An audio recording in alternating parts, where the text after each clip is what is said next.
Assalamu alaikum and welcome to Video. So today we are going to start week number 6 and let's start without wasting time. First topic है हमारे पास what is concurrency. So concurrency is the task of running two or more computations over the same time interval. Two events are said to be concurrent if they occur within the same time interval. Next है concurrency doesn't, इसको आप just read करें ये सारा topic. Next है synchronization and coordination are two basic approaches to tackle with this challenge, जो कि ऊपर यहाँ पर डिस्कस किया गया है. तो बहरहाल हमने जस्ट जो है ना यहाँ पर synchronization and coordination को करना है. तो फर्स्टली synchronization क्या है? It is a mechanism that controls access on shared resources between multiple activities. It enforces exclusiveness and ordered access on the resources by different activities. And next, coordination, it aims at the orchestration of collaborating activities. Next यहाँ पर benefits of concurrency, इसको just आपने जो है ना read करना है. मतलब मैं जस्ट कह रही हूँ तो इसका मतलब आपने करना है. मे बी आपको शॉर्ट या लॉन्ग कुछ भी आज आ सकता है ये. नेक्स्ट है parallel programming and distributed programming are two basic approaches for achieving concurrency. तो पैरेलल क्या है? The techniques assign the work a program has do to two or more processors within a single physical or single virtual computer, जबकि distributed programming techniques assign the work or a program has to do to two or more process where the process may or may not exist the same computer. जहाँ यहाँ पर जो है ना single physical और single virtual computer है, जबकि यहाँ पर may or may not exist the same computer. Next इसको जो है ना आपने जस्ट रीड करना है. नेक्स्ट हमारे पास है ये, आई थिंक ऊपर मैंने कुछ मिस किया क्या? नहीं. तो खैर यहाँ पर हमारे पास आ रहा है मॉडल्स फॉर प्रोग्रामिंग कंकरेंसी. तो फर्स्ट है हमारे पास ये Van Roy introduces 4 main approaches for programming concurrency. तो ये जो है ना मोस्ट ही इंपॉर्टेंट क्वेश्चन है, इसको आपने मस्ट करना है.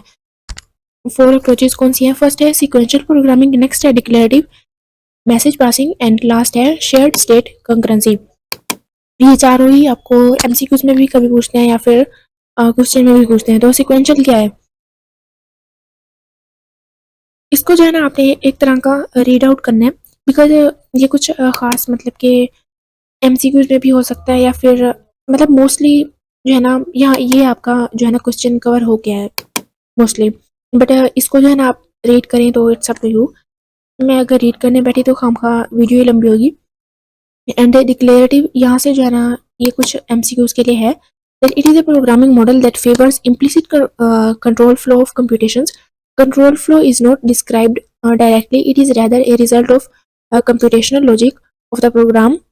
एंड नेक्स्ट जो है ना मतलब इसको जो भी है ये आप एमसीक्यूज के लिए इसको कवर करना है. नेक्स्ट इसी तरह से message passing, it can be either synchronous और asynchronous, resulting in different mechanism and patterns for synchronization and coordination. Next है shared state concurrency.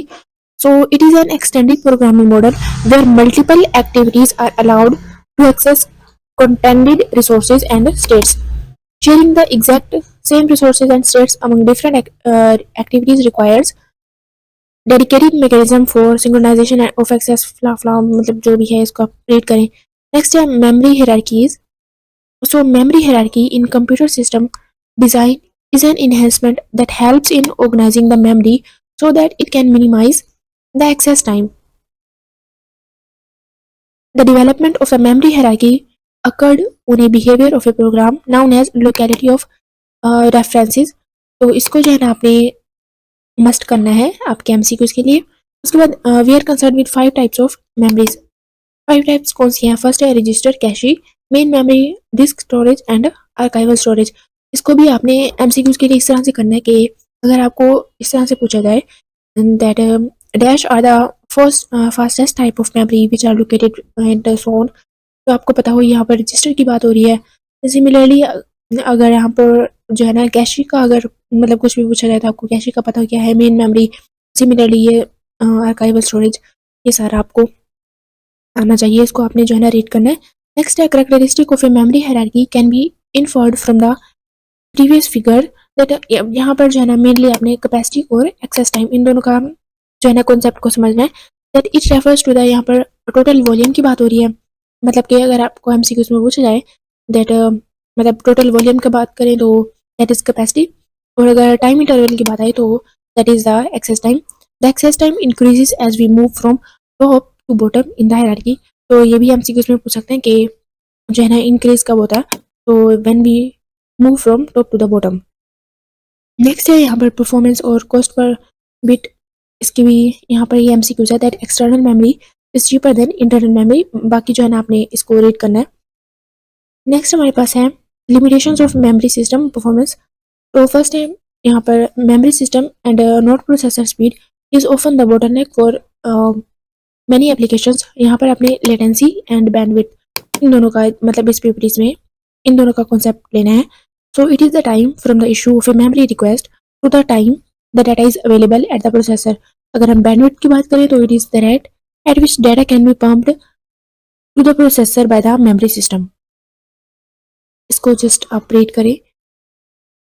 Effects of cache, तो ये भी आपने जो है ना कैशी जो है ना मिड टर्म के लिहाज से इम्पोर्टेंट है। So cache are the smallest and first memory elements between the processor and the RAM. मतलब कि ये जो है ना आपने इस तरह से रीड करना है कि अगर आपको कोई एमसीक्यूज आ जाए या फिर इफेक्ट ऑफ कैशी जो है ये क्वेश्चन में भी आता है, तो आपको कुछ ना कुछ आता हो जो मतलब आप उसमें लिख पाएँ। यहाँ पर कुछ डिफाइंस भी आ रही हैं that cache is called the cache hit ratio of the computation of the system. मतलब इसको आपने जस्ट रीड आउट करना है, जस्ट नहीं मतलब कि अच्छे से रीड करना है। एंड आई थिंक सो ये आपके विक्सिस का लास्ट चैप्टर है। नहीं, मेमोरी बैंडविड्थ भी आ रहा है। तो memory bandwidth is determined by the bandwidth of the memory, but as well as the memory units. Memory bandwidth can be improved by increasing the size of memory blocks. The performance of the CPU or GPU can also impact memory bandwidth. Effect of memory again, पहले हमने ऊपर effect of कैशी किया, अब यहाँ पर effect of memory bandwidth, इसको भी आपने जो है ना मस्ट रीड करना है। एंड यहाँ पर जो है ना वीक 6 आपका एंड हो रहा है। मिड टर्म सिलेबस मीन्स आपके मिड टर्म में वीक 6 ही होते हैं। एंड आई विल ट्राई कि जितने भी आपके वीक्स हैं मतलब कि वीक 6 टोटल, ये मैं एक ही वीडियो में मतलब कि सारे इंपॉर्टेंट टॉपिक्स जो है ना कवर करवा दूँ, बट विल ट्राई। एंड मिलते हैं। एंड हाँ, मैंने ना इसका मिड टर्म का पेपर भी अपलोड किया हुआ है, तो आप वो भी देख लीजिएगा, it may be helpful. And इसका जो है ना मोस्टली पेपर मास्टर्स की एक फाइल है, मिड टर्म की करंट पेपर है आई थिंक, उसमें से आता है। सो मिलते हैं किसी और फाइनल सीरीज के साथ। अल्लाह हाफिज़।